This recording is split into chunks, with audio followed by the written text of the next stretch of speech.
저는 결혼을 미루고 미루다 30 중반을 넘기고 결혼을 했네요. 결혼을 꼭 해야 된다는 생각이 없어서 연애도 거의 안 했습니다. 그러다 그나마 조금 길게 만난 남자가 있었는데 그 사람은 제가 처음부터 결혼에 대해 관심이 없는 걸 알면서 저에게 거짓말을 하고 만남을 지속했어요. 속으로는 저를 결혼 상대자로 생각하고 시간이 지나면 제 마음이 변할 거라 생각했던 거죠. 저와 1년이라는 시간이 흐르자 청혼을 하더군요. 그때 저는 청혼을 거절하고 만남까지 그만하자고 하자 죽겠다고까지 했어요. 제가 분명히 결혼에 대한 의사를 밝히고 그 사람도 그 말에 동의한다고 해서 사귀었는데 말입니다. 정말 여러 사람 만나봤지만 이런 남자는 처음이었습니다. 다들 제가 결혼을 안 할 거라고 하면 쉽게 이별을 구하기도 하고 처음부터 남자도 결혼 생각이 없으니 연애만 하자는 사람도 있었기 때문에 만나고 헤어지는 것에 대해 어려움이 없었는데 이 사람은 참 힘들었어요. 제가 결혼에 대해 거부 반응을 보였던 것은 주변을 보면 이혼한 사람도 많고 할 수 없이 살면서 힘들어하는 것을 봐온 탓인지 몰라도 결혼을 꼭 하고 싶다는 생각이 없었습니다. 결혼에 대한 환상 같은 게 전혀 없어서 절대로 결혼하고 싶지 않았습니다. 그런데 이 사람은 끝까지 저에게 결혼하자고 애걸복걸 하더군요. 저는 결혼을 절대로 하고 싶지 않았기 때문에 그 사람과는 끝내는데 꽤 오랜 시간 힘들었습니다. 그 이후로 정말 사람 만나는 거 괜히 신경 쓰이고 만남이란 걸 다시 생각하게 되었어요. 연애조차도 시간이 흘러 감정을 스스로 컨트롤 못하는 상황이 되었을 때 결혼이 싫다고 거절하는 것이 어느 누군가에게는 큰 상처를 안겨줄 것 같아 연애도 잠깐 쉬려고 했던 게 7, 8년 정도를 쉬고 일만 했네요. 그렇게 일만 하고 모임이나 동창회 이런 거 전혀 신경 쓰고 살지 않았었는데 우연히 길에서 친구를 만나게 되었습니다. 중학교 친구였는데 제가 이사를 오면서 절친이었던 그 친구와 헤어지면서 연락처도 주고받아서 한 몇 년간은 연락도 하고 지냈어요. 그런데 저희 집 몇 번의 이사를 더 하면서 친구의 연락처를 잃어버려서 연락을 끊겼던 친구인데 그렇게 길에서 만날 줄은 상상도 못했어요. 친구는 결혼을 일찍 해서 얘가 벌써 고등학생이라고 하더라고요. 깜짝 놀랐습니다. 그때 제가 나이가 많다는 것을 알았습니다. 일찍 결혼하면 저만한 애가 있을 수도 있겠구나 생각하니 저는 뭐하고 살았나 싶었습니다. 결혼이 싫으면서 친구를 보니까 왠지 모를 묘한 기분이 들면서 부럽더라고요. 제가 애는 좋아하는 편이어서 그런지 친구 같은 자식을 옆에 끼고 쇼핑하는 모습이 진짜 부럽고 너무 큰 애라 그런지 충격도 있었습니다. 그날 이후 그 친구와 다시 연락을 주고받고 자주 보면서 친구들 얘기도 들었습니다. 제 친구는 왜 결혼을 서둘러서 했는지 얘기를 들어보니 동네 오빠랑 눈 맞아서 그렇게 됐다고 하더라고요. 첫사랑 오빠랑 무모한 사랑을 해서 고등학교도 졸업하지 못하고 동거먼저 하고 살림을 차리고 살다가 결혼도 뒤늦게 했다고 합니다. 그렇다고 제 친구가 놀던 애는 아니었습니다. 그냥 첫사랑한테 푹 빠져서 사랑한 죄밖에 없죠. 그렇게 자기 얘기를 해주다가 친구들 얘기도 나오게 되었는데 중학교 때 꽤나 유명하고 잘나간 애가 있었는데 그의 소식도 전해주더라고요. 중학교 때 정말 사고라는 사고 정말 끊임없이 치고 정학도 당하고 했던 친구였는데 친구 말로는 이름도 바꾸고 얼굴도 완전 다 성형하고 해서 완전 신부세탁까지 해서 결혼했다고 하더라고요.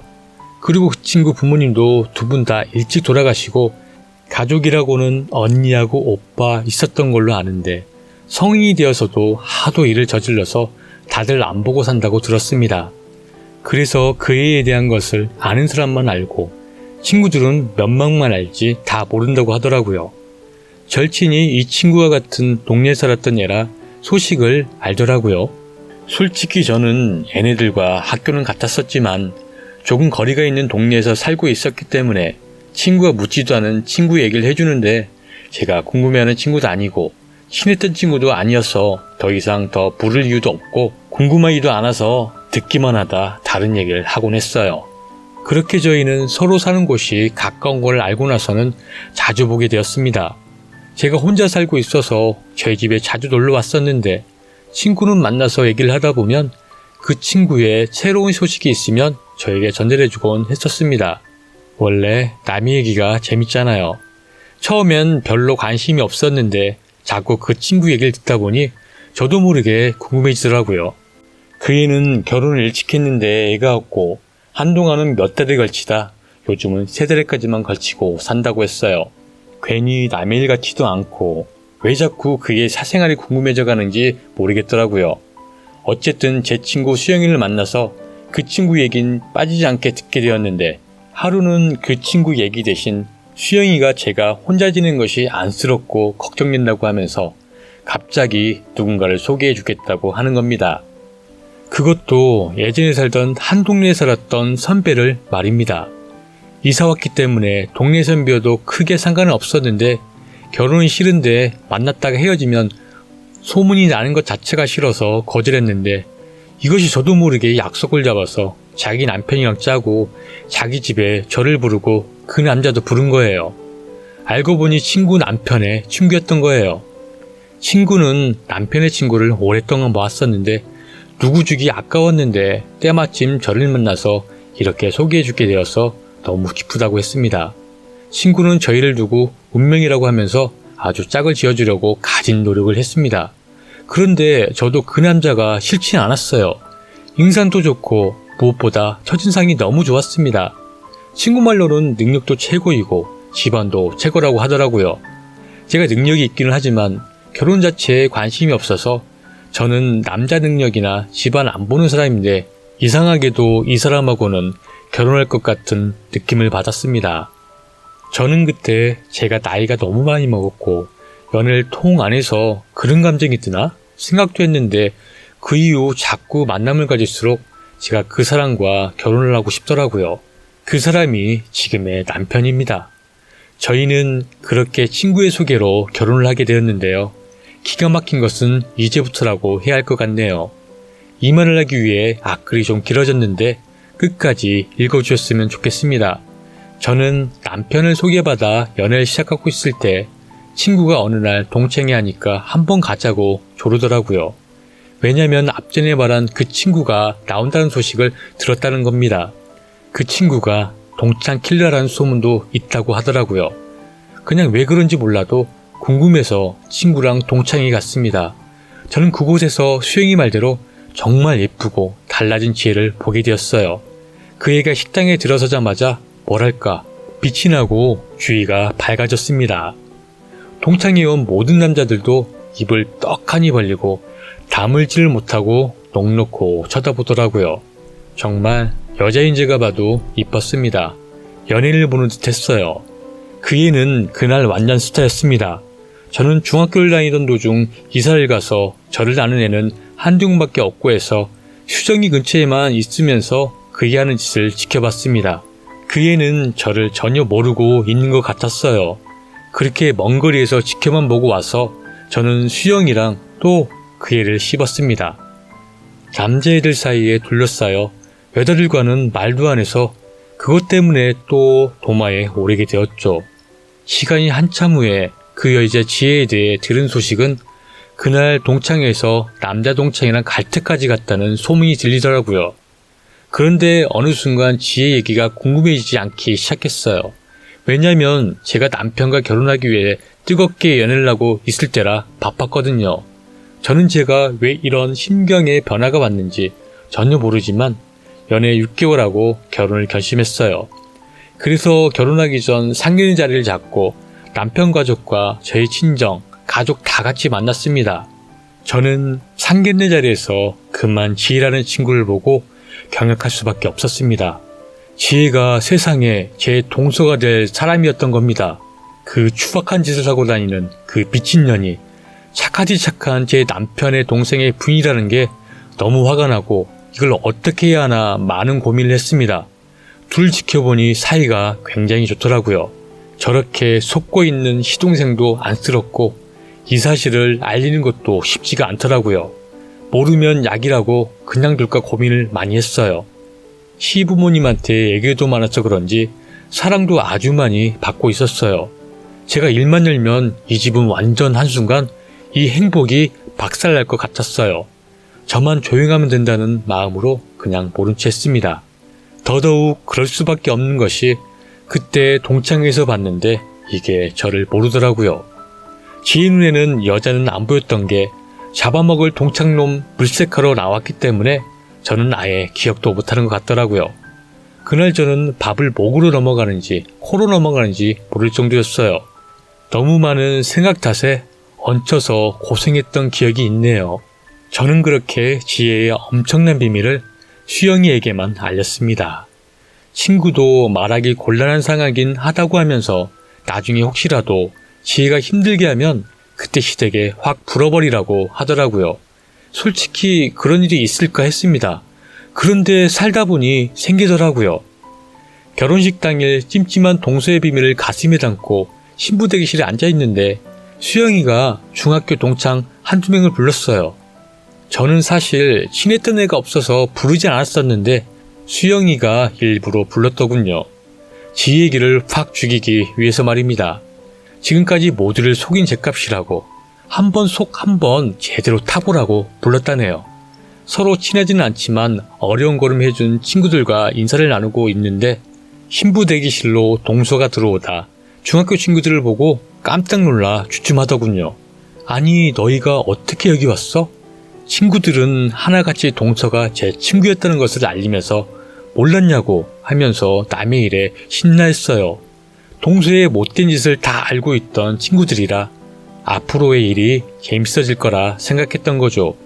수영이는 지혜가 저를 함부로 못하게 하려고 했던 행동인데 그게 잘한 건지는 모르겠더군요. 지혜는 금방이라도 쓰러질 듯이 얼굴이 창백해져서는 저한테 따지고 드는 겁니다. 왜 말하지 않았어? 나는 네가 말하지 않아서 그냥 내가 너에 대해 아는 건 많으니까 아는 체 하고 싶지 않아서 그랬는데 왜?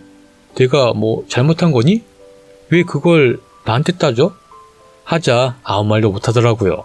이 말을 친구들 보는 앞에서 정색을 하면서 말했는데 친구들도 고소했는지 어느 누구도 지혜 편을 안 들고 빤히 쳐다보고 있었어요. 그런데 그때 시어머니가 들어오셨어요. 그런데 지혜 이것이 돌변하더니 마구 우는 겁니다. 시어머니는 화장실 진다며 달래고 누가 보면 시집 보내는 딸을 달래고 있는 친정엄마 같았어요. 결혼식 내내 친구들은 그 애를 씻고 있었고 동서는 친구들 눈치를 보며 시어머니 비유를 맞추고 있더군요. 결혼은 무사히 마치고 신혼여행도 다 마치고 시댁에 인사를 갔어요. 그런데 이때부터 시어머니 시집살이가 아니라 동서 시집살이가 시작되었습니다. 이게 자기가 먼저 시집왔다고 형님행세를 하는 겁니다. 제가 아무리 결혼이 싫었다 해도 음식이면 음식, 살림이면 살림, 손재주가 좋아서 못하는 게 없는 사람인데 지혜가 그걸 몰랐는지 저를 깔보려고 하더군요. 시부모님 안 계시면 말 탁탁 놓으면서 너 이거 할 줄 알아? 못하지. 지금까지 지 갖고 오느라 뭐 할 줄 알겠어? 이딴 식으로 말을 내서 화장실 잠깐 다녀온다고 하고선 화장실에서 녹음기능을 켜고 부엌으로 갔어요. 혹시 나중에 써먹을 일 있을까 해서 준비를 했습니다. 그런데 어김없이 반말에 무시하는 말과 나이가 몇인데 자기가 학교장이라도 되느냐 이거 해라 저거 해라 지시를 하더군요. 나한테 이런 거 가르치지 마. 나 다 할 줄 알아. 그리고 네가 뭘 모르나 본데 나 네 형님이야. 말 존대해. 했습니다. 어이가 없다는 표정을 하더니 꼬라보더라고요. 그때 시어머니가 부엌으로 들어왔어요. 동서년 다시 쇼를 하더라고요. 어머니, 형님이 오늘 다 준비한다고 나가 있으라고 하네요. 우리 기대해봐요. 아니, 이제 신혼여행에서 왔는데 피곤하지 않니? 해준다고 하니 우리는 있으면 걸리적거리니까 나가 있자. 하면서 쏙 하고 나가버리는 겁니다. 앞으로 큰 그림이 그려지겠다 싶었어요. 제가 예전에 순둥이가 아닌데 이것이 다른 친구를 통해 저에 대해 알아본 것 같았어요. 성질이 더럽다는 것은 아직 전달이 안 되었나 보더라고요. 한번 지켜보기로 했습니다. 저는 준비해둔 요리를 차리고 몇 가지 더해서 상을 차렸어요. 그렇게 제가 어떤 애라는 걸 제대로 보여줬어요. 동서 표정이 굳더니 깨갱하더라고요. 시댁에선 저희 음식 솜씨를 보고 동서 거보다 맛있다고 칭찬을 아끼지 않자 이것이 화가 났는지 토라져서 밥을 안 먹겠다 하고 방으로 들어가는데 그걸 뭐라는 사람이 하나도 없었습니다. 정말 기가 막혔습니다. 이 집 식구들이 왜 저러나 했습니다. 알고 보니 동서가 부모님이 없어서 안쓰러워서 다 받아주고 끌어안아주고 있었던 거예요. 그런데 이것이 이런 걸 감사할 일도 모르고 엄청난 사기를 치고 있는 것도 기가 찼는데 더 엄청난 비밀도 있더군요. 예전에 술집에서 일을 했는데 시동생을 만나면서 그 일을 그만두고 그곳에서 만난 회장이라는 사람과 한 달에 서너 번씩 만나서 일을 치르고는 가족이나 친구들을 돈 주고 사서 결혼을 했다고 들었습니다. 그 회장이라는 사람한테 지혜는 노예와 비슷한 존재인 것이죠. 그래서 지혜가 그 회장 만나고 나서는 그 기분을 젊은 사람 만나서 풀고 뭐 이런 식의 생활을 반복하고 있더라고요. 참 기가 찰 노릇이었습니다. 지혜에 대해 알면 알수록 무서웠어요. 깐죽거리는 지혜의 비밀을 더는 제가 더 이상 감출 수 없었기 때문입니다. 드디어 저는 끝내 참지 못하고 폭로하는 날이 오고 말았습니다. 저는 결혼하고 얼마 안 돼 임신을 하게 되었습니다. 가족들이 바라던 아이를 임신하자 동서는 저에게 질투를 느꼈었는지 이것이 하지 말아야 할 짓을 했던 겁니다. 제가 임신하자 시어머니께서는 동서에게 쏟았던 사랑을 하루아침에 달래줘서 저를 상점 모시듯 하는 거예요.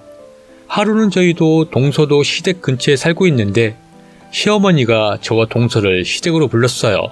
작은 애야, 형님 여기까지 왔는데 냉장고에 있는 시원한 음료 좀 갖다 줘라. 그네야 여기까지 오느라 힘들었겠다. 7분 거리밖에 안 되는데 걱정해 주셨습니다. 그런데 동서가 어머님 그런 건 형님이 냉장고에서 꺼내 먹으라 해요. 집 근처에서 오는데 뭐가 그렇게 힘들다고 윤을 떤지 모르겠어요.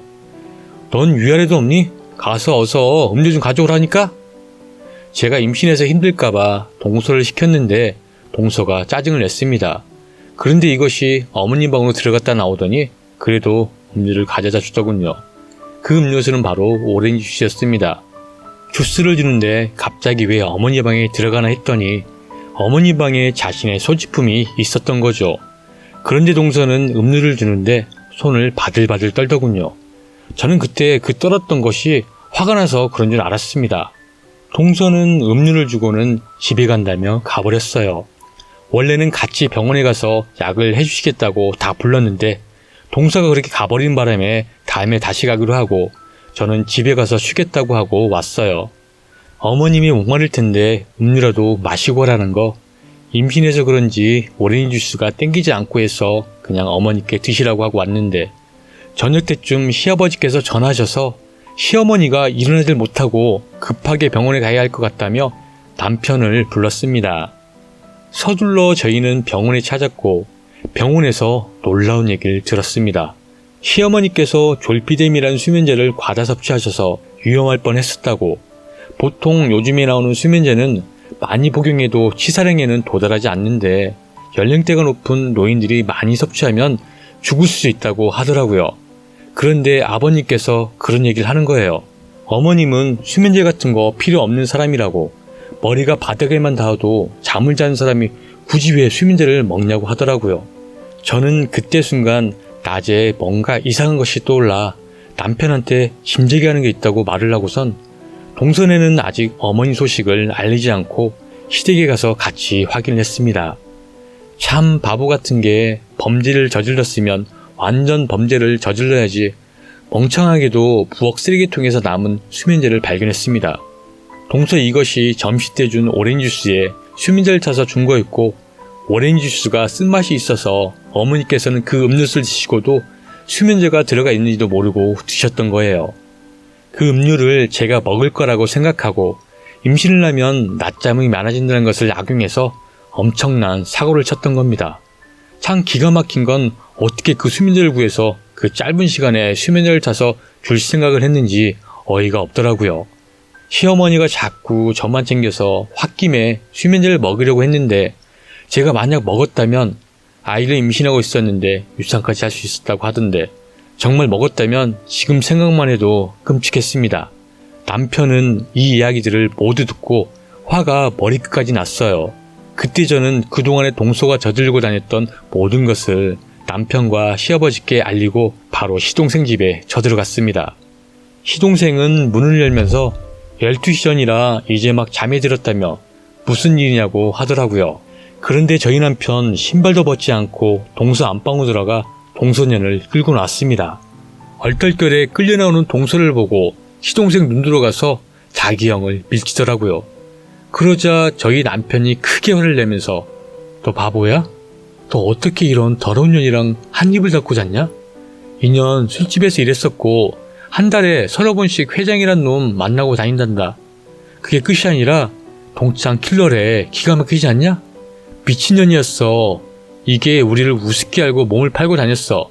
하자 시동생도 놀랐는지 갑자기 고개를 푹 숙이고 있는 동서에게 말하더라고요. 너 진짜야? 하자 동서가 더 기가 막혔어요. 시동생 얼굴에 되려 침을 뱉더니 바보 같은 자식, 네가 속고 살았으면서 왜 내 탓을 내? 하며 아주 뻔뻔하게 나오더라고요. 시아버지는 그것을 보고 있더니 흥분을 하셔서 거실에 있던 걸레봉을 들어 동서를 때리려고 했지만 차마 때릴 수는 없었는지 바닥을 마구 때렸습니다. 내가 너를 붕없다고 안쓰럽게 생각하고 버릇없어도 끌어안았었는데 이래서 머리 검은 짐승은 거두른 게 아니라고 하는가 보다. 못된 거. 시동생도 너무 충격이 컸는지 집안의 물건 다 때려부시고 동서 머리채를 잡고 나가라고 현관문 쪽으로 질질 끌고 가더니 발로 얼굴을 한 대 갈겼습니다. 그때 동서 빈몸을 지르면서 아악 했어요. 코뼈가 부러진 것 같았어요. 아프다고 울고불고 했지만 그 어느 누구도 동서를 부축해주지 않았습니다. 늦은 시간임에도 불구하고 신고를 안 했는지 밖은 조용했어요. 동서는 코를 부어잡고 울고 있었는데 시동생이 그러더라고요. 너 지금 이대로 나가면 감옥에는 보내지 않을 거야. 그런데 한 번이라도 내 눈에 띄면 그땐 평생 감옥 가게 해줄 거니까 알아서 판단해. 하자 그 상태로 조용히 나가더라고요. 그 이후로는 저희는 지혜 소식을 들을 수 없었습니다. 소문에 의하면 술집에 다시 나간다고 하는 것 같더라고요. 저희는 그렇게 동서가 떠나고 시동생을 위해 이사를 했어요. 단독주택 2층 건물을 사서 지금은 다 같이 살고 있습니다. 큰일을 다 겪어서인지 지금은 서로를 위로하며 저희 귀염둥이 아들 재롱 보면서 행복하게 살고 있습니다. 사연은 여기까지였고요. 구독과 좋아요 부탁드리겠습니다.